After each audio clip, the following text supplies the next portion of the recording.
दोस्तों स्वागत है सभी का एग्जाम सुदेमस यूट्यूब चैनल पर। अर्थशास्त्र कक्षा 11 यूपी बोर्ड के जितने भी स्टूडेंट्स हैं इस वीडियो को लास्ट तक देखना, क्योंकि आपके हाफ ईयरली और ईयरली एग्जाम में इसी सिलेबस से प्रश्न पत्र बनेंगे। सारे इंपॉर्टेंट टॉपिक आज के इस वीडियो में डिस्कस करने वाले हैं, तो वीडियो को एंड तक देखना। साथ ही साथ आप ये वीडियो कहां से देख रहे हो, कौन से डिस्ट्रिक्ट से देख रहे हो, उत्तर प्रदेश के अपने डिस्ट्रिक्ट का नाम कमेंट में जरूर लिखना।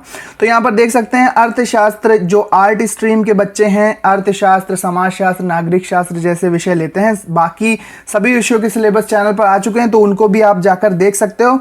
अर्थशास्त्र कक्षा 11 के इंपॉर्टेंट टॉपिक्स कौन से हैं। यूपी बोर्ड ने जो नया सिलेबस जारी किया है, जैसा कि हम जानते हैं कोविड काल में 30% सिलेबस को कम कर दिया गया था, लेकिन वो फिर से सिलेबस वापस से जुड़ गया है। तो सारे टॉपिक्स अब आपको कौन से पढ़ने हैं और कौन से इंपॉर्टेंट टॉपिक हैं उसको ध्यान से समझेंगे आज के इस वीडियो में। तो 100 नंबर का आपका पेपर होता है, पास होने के लिए 33 नंबर आपको लाने होते हैं। सबसे पहले देखते हैं खंड का और खंड खा, दो भागों में आपका अर्थशास्त्र इकोनॉमिक्स का सिलेबस डिवाइड है। तो सबसे पहले यहाँ पर देखो खंड का में क्या है, सांख्यिकी सबसे पहले पढ़ाई जाएगी आपको अर्थशास्त्र में। सांख्यिकी, यहाँ पर सांख्यिकी का परिचय, जो स्टैटिस्टिक्स होती है उसका परिचय, आंकड़ों का संग्रहण क्या होता है, व्यवस्थीकरण क्या होता है और उनका प्रस्तुतिकरण क्या होता है। इसके बाद सांख्यिकी उपकरण क्या है, उनका मतलब क्या होता है। सांख्यिकी उपकरण, इनकी परिभाषा और इनका अर्थ आपको पढ़ाया जाएगा, यहाँ से प्रश्न बनेंगे। इसके बाद सहसंबंध की बात की जाए तो सहसंबंध को रिलेशन से 6 नंबर के प्रश्न आएंगे। इसके बाद सूचकांक से 6 नंबर के प्रश्न आएंगे। और खंड खा अगर आप देखोगे तो भारत का आर्थिक विकास, जो खंड खा है उसमें भारत का आर्थिक विकास, की भारत का आर्थिक विकास कैसे हुआ ये पढ़ाया जाएगा, ये आपके सिलेबस में रखा गया है।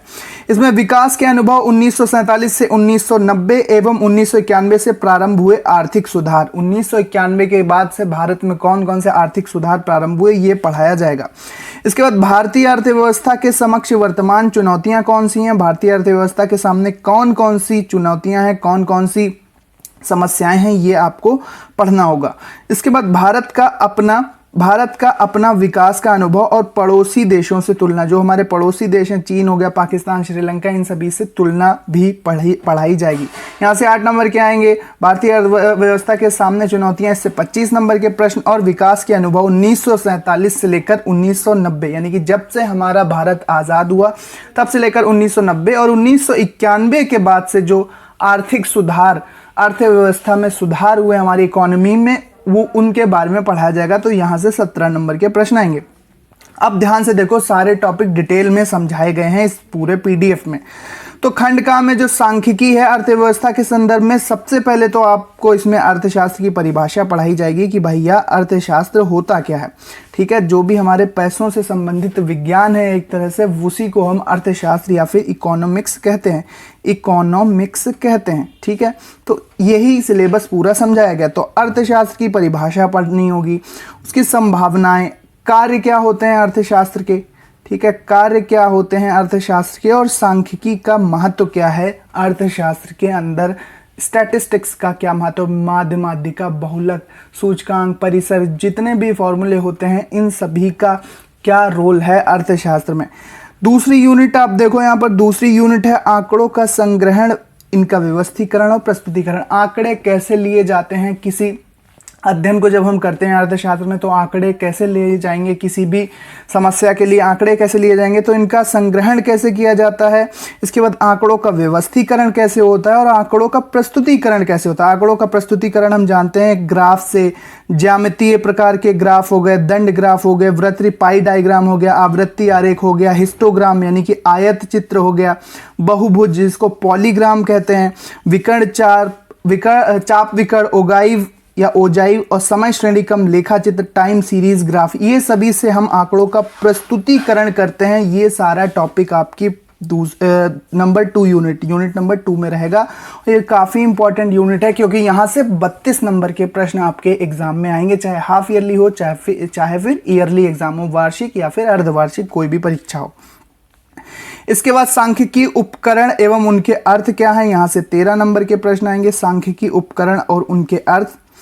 अब नेक्स्ट देखते हैं सहसंबंध, जो इकाई 4 है, सहसंबंध से 6 नंबर के प्रश्न, सूचकांक इकाई 5 से भी 6 नंबर के प्रश्न आएंगे।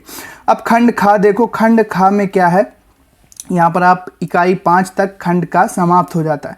इसके बाद खंड खा की बात की जाए तो खंड खा में आप ध्यान से देखो कि भारत का आर्थिक विकास, इसमें यूनिट 6 से होता है शुरू। खंड खा, विकास के अनुभव 1947 से लेकर 1990 तक, आर्थिक सुधार वर्ष 1991 के बाद से कौन कौन से हुए। तो स्वतंत्रता प्राप्ति की संध्या पर भारतीय अर्थव्यवस्था की क्या स्थिति थी, यानी जब हमारा भारत आज़ाद हुआ, जब हमारा भारत स्वतंत्र हुआ, तब उस समय अर्थव्यवस्था की क्या स्थिति थी। ठीक है, 1947 की संध्या पर अर्थव्यवस्था की क्या स्थिति थी। पंचवर्षीय योजनाओं के सामने लक्ष्य क्या थे या फिर क्या लक्ष्य होते हैं। कृषि क्या है, इसकी प्रमुख विशेषताएं क्या हैं, क्योंकि हमारा भारत कृषि प्रधान देश है और यहाँ की काफ़ी अधिक मात्रा में अर्थव्यवस्था कृषि पर ही निर्भर करती है। इसके सामने समस्याएं क्या हैं, नीतियां कौन सी हैं, चुनौतियां कौन सी हैं, ये सभी कुछ आपके पेपर में विषय में पढ़ाया जाएगा। इसके बाद कृषि की प्रमुख विशेषताएं, इसमें ढांचागत पक्ष, कृषि से संबंधित नवीन रणनीतियाँ, नई टेक्नोलॉजी क्या है, कृषि में रणनीतियाँ क्या है, कैसे कृषि को सुधार किया गया, उद्योग क्या है, औद्योगिक लाइसेंस आदि, एवं विदेश व्यापार बहुत इंपॉर्टेंट टॉपिक है, यहाँ से प्रश्न बनता है। पंचवर्षीय योजनाओं से प्रश्न बनता है। ठीक है, ये 2 इंपॉर्टेंट टॉपिक है, इनको नोट कर लो कॉपी पेन लेकर। इसके बाद 1991 के बाद से जो आर्थिक सुधार हुए, इसमें आवश्यकता क्या थी इन सुधारों की, इनकी प्रमुख विशेषताएं क्या है, उदारीकरण क्या होता है, वैश्वीकरण क्या होता है, निजीकरण क्या होता है। तीनों चीज़ों की परिभाषा आप अच्छे से ज़रूर याद कर लेना, तीनों से प्रश्न आ सकता है, नहीं आता ही है। वैश्वीकरण, उदारीकरण और निजीकरण से प्रश्न आते हैं। तो ये 3 टॉपिक मोस्ट इंपॉर्टेंट है। इसके बाद उदारीकरण, वैश्वीकरण एवं निजीकरण नीति का मूल्यांकन, उदारीकरण, वैश्वीकरण और निजीकरण नीति का मूल्यांकन। इसके बाद इकाई 7 आती है, भारतीय अर्थव्यवस्था के समक्ष वर्तमान चुनौतियां क्या है, कि हमारी इकोनॉमी के सामने अभी की क्या क्या चुनौतियां हैं वर्तमान में। इसमें देखो ग्रामीण विकास आता है, इसमें ग्रामीण विकास, मुख्य बिंदु साख एवं विपणन, सहकारी समितियां, कृषि विविधता, वैकल्पिक खेती, जैविक खेती, ये सारे टॉपिक आएंगे। इसके बाद मानव पूंजी क्या होती है, उसका निर्माण, किस प्रकार से व्यक्ति साधन बन सकते हैं, आर्थिक विकास में मानव पूंजी की क्या भूमिका है, भारत में शिक्षा के क्षेत्र में कौन से विकास होने चाहिए या कौन से विकास हुए हैं या हो रहे हैं। इसके बाद रोजगार क्या है, औपचारिक रोजगार क्या है, गैर औपचारिक रोजगार क्या होता है, वृद्धि क्या है, अन्य मुद्दे कौन से हैं, समस्याएं क्या है, नीतियां क्या है, एक आलोचनात्मक विश्लेषण के रूप में ये पढ़ाया जाएगा। यूनिट नंबर 7 भी काफ़ी इंपॉर्टेंट है, क्योंकि यहाँ से 25 नंबर के प्रश्न आएंगे। इसके बाद देखो वहनीय आर्थिक विकास क्या है, अर्थ क्या है इसका। इसके बाद आर्थिक विकास का संसाधनों एवं पर्यावरण पर क्या प्रभाव है, जिनमें ग्लोबल वार्मिंग भी सम्मिलित है। ठीक है, वहनीय आर्थिक विकास क्या है, आर्थिक विकास का संसाधनों एवं पर्यावरण पर क्या प्रभाव पड़ता है, ये पढ़ा जाएगा। ग्लोबल वार्मिंग क्या होती है, यहाँ से प्रश्न आना ही आना है। रोजगार में औपचारिक और अनौपचारिक रोजगार के प्रकार जो हैं, यहाँ से प्रश्न आता ही है। अन्य मुद्दे कौन से हैं, इनकी नीतियाँ कौन से, ये छोटे छोटे टॉपिक आपको पढ़ने को मिलेंगे। इसके बाद यूनिट नंबर 8, यहाँ से केवल 8 नंबर के प्रश्न आएंगे। पड़ोसी देश जो है हमारे 2 देशों से तुलना की गई है, भारत की पाकिस्तान से तुलना और भारत की चीन से तुलना, अर्थव्यवस्था के रूप में। ठीक है, इकोनॉमिक्स के रूप में, इकोनॉमी के रूप में अर्थव्यवस्था किस तरह से इन देशों की अलग अलग है। मुद्दे कौन कौन से पढ़ाए जाएंगे, विकास हो गया, जनसंख्या, क्षेत्रवार विकास एवं अन्य विकास के संकेतक। तो ये पूरा सिलेबस आपका है और इसी के अकॉर्डिंग अगर आप तैयारी करोगे तो 100 में से 90-95 नंबर आपके आराम से मिल जाएंगे आपके अर्थशास्त्र में। तो ये सारे इंपॉर्टेंट टॉपिक हैं। ये इसका PDF आपको हमारे टेलीग्राम चैनल पर मिल जाएगा। टेलीग्राम का लिंक जो दिया हुआ है वो डिस्क्रिप्शन में है। इसी के सिलेबस के अकॉर्डिंग पढ़ो। जब 12th में भी पहुंचोगे तो आपका बेस काफ़ी ज़्यादा स्ट्रांग होगा और आप 12th में भी सिलेबस के अकॉर्डिंग पढ़ना। 12th का भी सिलेबस बहुत जल्दी चैनल पर सारे विषयों के आने वाले हैं।